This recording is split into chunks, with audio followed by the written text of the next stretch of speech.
মালয়েশিয়ার শ্রমবাজার 2026 সালে বেশ কিছু পরিবর্তনের মধ্য দিয়ে যাচ্ছে। বর্তমানে মালয়েশিয়া সরকার বিদেশি কর্মীদের জন্য মূলত 5টি প্রধান খাতে নিয়োগের অনুমতি দিয়েছে। তবে 1 জুন 2026 থেকে পেশাজীবী বা দক্ষ কর্মীদের এমপ্লয়মেন্ট পাস ক্ষেত্রে বড় ধরনের বেতন ও নিয়ম পরিবর্তন কার্যকর হতে যাচ্ছে। নিচে বর্তমান ক্যাটাগরি এবং আসন্ন পরিবর্তনের বিস্তারিত দেওয়া হলো। সাধারণ শ্রমিকদের জন্য প্রধান 5টি খাত সেক্টর ওয়াইজ।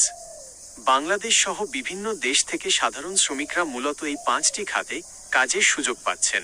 নির্মাণ, কনস্ট্রাকশন, বহুতল ভবন, রাস্তাঘাট এবং অবকাঠামো উন্নয়ন, ম্যানুফ্যাকচারিং, ইলেকট্রনিক্স, গার্মেন্টস এবং বিভিন্ন উৎপাদনমুখী কারখানা, বাগান, প্লান্টেশন, মূলত পাম অয়েল এবং রাবার বাগান, কৃষি, এগ্রিকালচার, সবজি ও ফলমূল চাষ এবং খামার, পরিষেবা, সার্ভিস, রেস্তোরাঁ, হোটেল, ক্লিনিং সার্ভিস এবং কার্গো হ্যান্ডলিং। 2.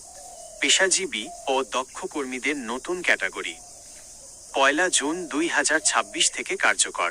পেশাজীবীদের জন্য এমপ্লয়মেন্ট পাস ইপি এর ক্ষেত্রে বেতন সীমা প্রায় দ্বিগুণ করা হয়েছে।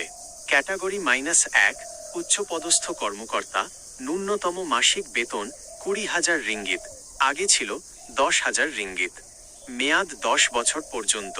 ক্যাটাগরি -2 ব্যবস্থাপক, দক্ষ পেশাজীবী, ন্যূনতম মাসিক বেতন 10,000 19,999 রিঙ্গিত, মেয়াদ 10 বছর পর্যন্ত। ক্যাটাগরি -3 কারিগরি বা টেকনিক্যাল দক্ষ, ন্যূনতম মাসিক বেতন 5,000 9,999 রিঙ্গিত, আগে 3,000 রিঙ্গিত থেকে শুরু হতো, মেয়াদ 5 বছর পর্যন্ত। গুরুত্বপূর্ণ আপডেট সমূহ 2026 নিয়োগের সীমাবদ্ধতা। মালয়েশিয়া সরকার 2026 সালে বাংলাদেশ থেকে প্রায় 30,000 থেকে 40,000 কর্মী নেওয়ার লক্ষ্যমাত্রা নির্ধারণ করেছে। সরাসরি নিয়োগ, ডাইরেক্ট হায়ারিং, দালালের দৌরাত্ম্য কমাতে সরকার একটি ডিজিটাল প্ল্যাটফর্ম চালুর পরিকল্পনা করছে, যার মাধ্যমে কর্মীরা সরাসরি নিয়োগকর্তার সাথে যোগাযোগ করতে পারবেন। কঠোর ইমিগ্রেশন নীতি, অবৈধভাবে অবস্থানকারীদের বিরুদ্ধে 2026 সালে আরও কঠোর অভিযান এবং ডিজিটাল নজরদারির ঘোষণা দেওয়া হয়েছে।